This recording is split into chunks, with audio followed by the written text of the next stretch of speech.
Sir, काय सांगाल या ठिकाणी आपण पाहणी केलेली आहे, पाणी काय निदर्शनास आलेलं आहे, आतमध्ये आणि किती जण अडकलेले आहेत आणि किती सुखरूप बाहेर काढण्यात आलेले आहेत? अतिशय दुर्दैवी घटना आज या ठिकाणी घडलेली आहे.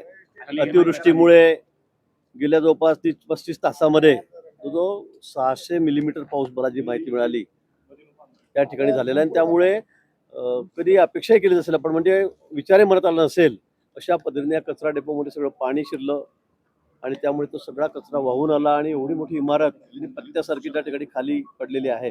आणि त्यामध्ये आकडे थोडेफार 1-2 जणांचा फरक पडेल, पण 18 आणि 5 23 जण या ठिकाणी होते सुरुवात.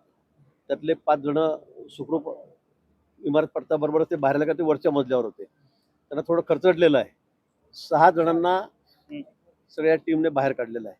या ठिकाणी एनडीआरएफ आहे, या ठिकाणी फायर ब्रिगेडचे सगळे जवान अविरत मेहनत करत आहेत, एसडीआरएफ आहे, या ठिकाणी सेनेच्या जवानांना या ठिकाणी बोलवलेलं आहे. सगळं युद्धपातळीवर काम चाललेलं आहे आणि त्यांनी 6 लोकांना बाहेर काढलं. म्हणजे 6 आणि 5 11 झाले 23 पैकी. आता 3 लोकांना फायर ब्रिगेडचे जवान आहेत, ते खाली जाऊन तिथे थोडं होल केलेलं आहे आणि त्यातून जाऊन त्यांचा संपर्क झाला. त्यांना चहा बिस्किटही त्या ठिकाणी देऊन आलेले आहेत. तिथपर्यंत हात पोहोचलेला आहे. ते बोलतायत, पण त्यांना काढता येत नाही.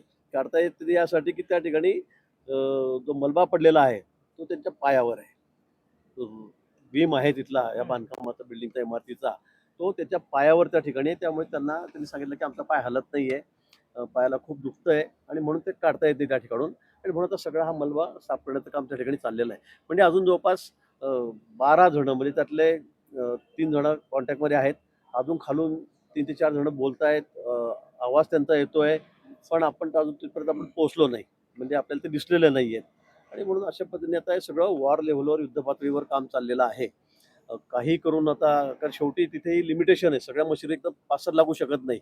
2 मशीनने काम चाललंय, ते झालं की दुसऱ्या येतात, असं आळीपाळीने काम त्या ठिकाणी चाललेलं आहे. पण 24 तास आम्ही या ठिकाणी काम करतो आहोत. सगळे महापालिका असेल, जे अधिकारी आहेत, कमिशनर आहेत, तिथे CP साहेब आहेत, सगळेच जण, आमचे आमदार या ठिकाणी आहेत दोघी, आणि सर्वच जण, महापौर या ठिकाणी आहेत. सगळे जण या ठिकाणी थांबलेले आहेत. पण शेवटी जागा कमी आहे आणि सावकाश काम करावं लागणार आहे.